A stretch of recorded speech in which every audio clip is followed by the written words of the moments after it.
Adventures in Religion Radio Lectures by John G. Lake.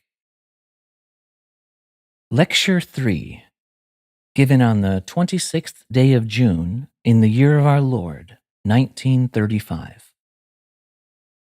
For a moment, I want to call attention to a challenge that has been distributed widely through the ministry of Henry Fosdick, who said, "Until the new theology can produce the sinless character of the old theology, it stands challenged."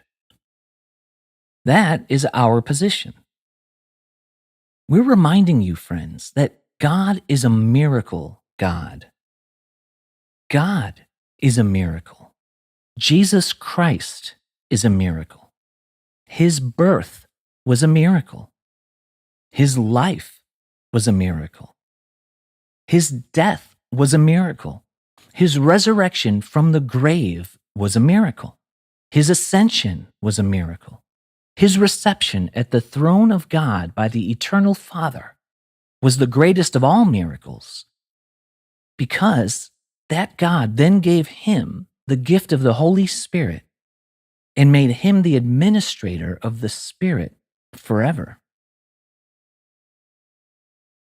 Some things can be best taught by describing the experience of it. I might explain and try to impress you with the beauty and wonder of the baptism of the Holy Spirit, but, dear friends, I think the relating of a few experiences will make it clearer to our mind than any other way. I'm reminded of an incident that took place on a railway train. Father Nicewinder was stricken with a paralytic stroke. He was unable to sleep for weeks.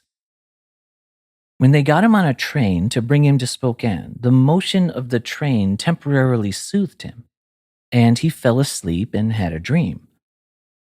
In his dream, an angel came to him and said, "When you get to Spokane, look for a man whose name is Lake. He will pray for you, and God will heal you." He was directed to our place, and when we prayed for him, he immediately began to use his paralyzed arm and side, but wasn't completely delivered. The third time I went to pray, the Lord showed me a blood clot in the spinal cord as large as a bead. I prayed until the blood clot disappeared. No one could explain an incident like that by any natural law, so it can only be classified as a miracle. And it happened in our day, not 1,000 years ago. There's another similar story where a family by the name of Basher had a lovely boy who became dissatisfied at home and ran away. He went to a farmer where he wasn't known, gave another name, and worked for him for a year. In the meantime, the family, with the help of the police, searched everywhere for the boy, but he couldn't be found. One day, the mother came to me broken-hearted and told me the story. We knelt and prayed and asked God that he would cause that boy to get in touch with his parents. 2 days later, she received a letter from that boy. He told her that on the night we had prayed, he went to bed and had an unusual vision. Jesus appeared and talked to him. And Jesus said, "I forgive your sins, but I want you to write to your mother and get home to your folks." He was greatly affected by this experience, and he got up and told the farmer about it. And the farmer helped to bring the boy back to his home.